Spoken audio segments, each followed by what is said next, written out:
ಕಾಂಗ್ರೆಸ್ ಈಗ ಹಿನ್ನಡೆಯನ್ನ ಅನುಭವಿಸಿದೆ. ಸೊ ನಿಖಿಲ್ ಕುಮಾರಸ್ವಾಮಿ ಇಲ್ಲಿ ಮುನ್ನಡೆ ಇದ್ದಾರೆ, ಶಿಗ್ಗಾವಿಯಲ್ಲಿ ಭರತ್ ಬೊಮ್ಮಾಯಿ ಮುನ್ನಡೆ ಇದ್ದಾರೆ. ಕಳೆದ 5 ರೌಂಡ್ಸ್ ಅಲ್ಲಿ ಅನ್ನಪೂರ್ಣ ಅವರು ಮುನ್ನಡೆ ಇದ್ರು ಸಂಡೂರಲ್ಲಿ. 6ನೇ ರೌಂಡ್ಗೆ ಬಂಗಾರ ಹನುಮಂತ್ ಮುನ್ನಡೆ ಬಂದಿದ್ದಾರೆ. ಅಂದ್ರೆ 3 ವಿಧಾನಸಭಾ ಕ್ಷೇತ್ರದಲ್ಲಿ ಈಗಾಗಲೇ 5 ರೌಂಡ್ ಕಂಪ್ಲೀಟ್ ಆಗಿದೆ. 5 ರೌಂಡ್ ಕಂಪ್ಲೀಟ್ ಆದ ನಂತರ 3 ವಿಧಾನಸಭಾ ಕ್ಷೇತ್ರದಲ್ಲಿ ಕಾಂಗ್ರೆಸ್ 3ರಲ್ಲೂ ಕೂಡ ಹಿನ್ನಡೆಯನ್ನ ಅನುಭವಿಸಿದೆ.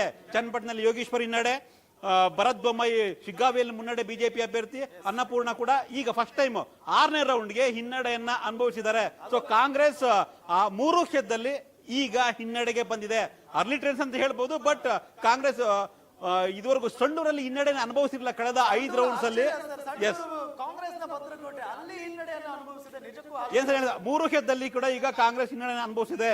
ಇಲ್ಲ ನೋಡಿ, ಸಂಡೂರು ಸತತವಾಗಿ ಏನು ಕಾಂಗ್ರೆಸ್ಗೆ ಕೊಟ್ಟಿರ್ತಕ್ಕಂಥ ಕ್ಷೇತ್ರ ಅಲ್ಲ, ಕೊಟ್ಟಿಲ್ಲ. ಯಾಕೆಂದ್ರೆ 2004ರಲ್ಲಿ ಅದೇ ಇರ್ತಕ್ಕಂಥ ಜೆಡಿಎಸ್ಗೆ ಸುಮಾರು 30 ಅಂದ್ರೆ ಸೆಂಟ್ರಲ್ ಬಿಜೆಪಿ ಗೆದ್ದಿಲ್ಲ ಇದುವರೆಗೂ ಕೂಡ. ಸಂತೋಷ್ ಲಾಡ್ ಅವರೇ ಅಲ್ಲಿ MLA ಆಗಿದೆ ಜೆಡಿಎಸ್ ಇಂದ, ಜನರಲ್ ಕ್ಷೇತ್ರ ಆಗಿದ್ದಾಗ. ಕಾಂಗ್ರೆಸ್ ಗೋರ್ಪಡೆ ಫ್ಯಾಮಿಲಿ ಏನಿತ್ತು ಸಾಕಷ್ಟು ವರ್ಷಗಳಿಂದ ಅಲ್ಲಿ ಕೆಲಸ ಮಾಡ್ಕೊಂಡು ಬಂದಿರೋದ್ರಿಂದ ಅದು ಕಾಂಗ್ರೆಸ್ ಏನು ಗೋರ್ಪಡೆ ಅವ್ರು ಗೆಲ್ತಾ ಬಂದಿದ್ರು.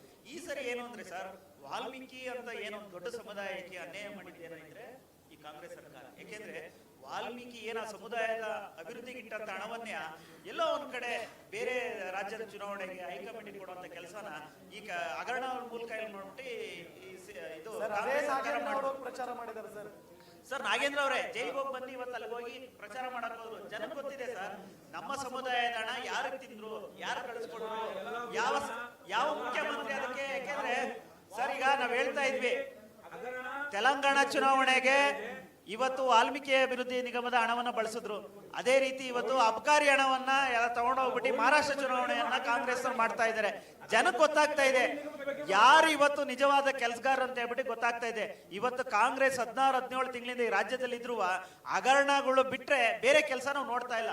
1-2 ಮರ್ತೋಗಿದ ವಿಚಾರ ಏನಂದ್ರೆ ಇನಾಗ್ರೇಷನ್ ಮತ್ತೆ ಇದು ಶಂಕುಸ್ಥಾಪನೆ, 2 ಕೆಲಸಗಳು ಇವತ್ತು ರಾಜ್ಯದಲ್ಲಿ ಮರ್ತೋಗ್ಬಿಟ್ಟಿದೆ. ಯಾಕೆಂದ್ರೆ ಸರ್ಕಾರ ಬಂದಾಗಲಿಂದ ನಾವೆಲ್ಲ ಮಾತಾಡ್ತಾ ಇರೋದಂದ್ರೆ ಹಗರಣ ಹಗರಣ ಹಗರಣ, ಯಾವುದೇ ಒಂದು ಅಭಿವೃದ್ಧಿ ಕೆಲಸ ಮಾಡ್ಲಿಲ್ಲ. ಅದೇ ರೀತಿ ಸರ್ ಈಗ ಹೇಳ್ತಾ ಇದ್ರೆ ಚನ್ನಪಟ್ಟಣಕ್ಕೆ 500 ಕೋಟಿ ಕೊಟ್ಟಿದ್ದಾರೆ ಅಂತ. ಒಂದ್ ನಿಮಿಷ ಕೇಳಿಸ್ಕೊಳ್ಳಿ ಇರ್ಷಾದ್ ಅವ್ರು, ಇನ್ನ ಟೈಮ್ ಇದೆ ಮಾತಾಡೋದಕ್ಕೆ, ಕೇಳಿಸ್ಕೊಳ್ಳಿ ಒಂದ್ ನಿಮಿಷ. 500 ಕೋಟಿ ಚನ್ನಪಟ್ಟಣ ವಿಚಾರದಲ್ಲಿ ಕೊಟ್ಟಿದೀವಿ ಅಂತ ಹೇಳಿದ್ರು ಸರ್. 500 ಕೋಟಿ ಇಲ್ಲಿವರೆಗೂ ಪೇಪರ್ ನಲ್ಲಿ ಬಿಟ್ಬಿಟ್ರೆ ಇಲ್ಲಿ ಅಧಿಕೃತವಾಗಿ ಅದನ್ನ ಕಾಮಗಾರಿಗಾಗ್ಲಿ ಇನ್ನೊಂದಕ್ಕಾಗ್ಲಿ ಚಾಲನೆ ಕೊಡಕ್ಕೆ ಆಗಿಲ್ಲ.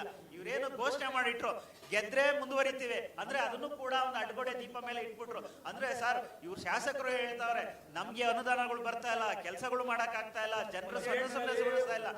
ಯಾವ ಬಜೆಟ್ ರೀ ಬಂದಾಗ್ಲಿಂದ 1.5 ಲಕ್ಷ ಕೋಟಿ ಸಾಲ ಮಾಡಿದ್ದೀರಾ ಈ ರಾಜ್ಯದಲ್ಲಿ? ನೀವು ಯಾವ ನೈತಿಕತೆಯಿಂದ ಮಾತಾಡ್ತಾ ಇದ್ದೀರಾ? ಯಾವ ಅಭಿವೃದ್ಧಿ ಮಾಡ್ತೀವಿ ಅಂತ ಹೇಳ್ತಾ ಇದ್ದೀರಾ? 16-17 ತಿಂಗಳ ವಿಚಾರಕ್ಕೆ ಸಂಬಂಧಪಟ್ಟಿದ್ದು ಸರ್.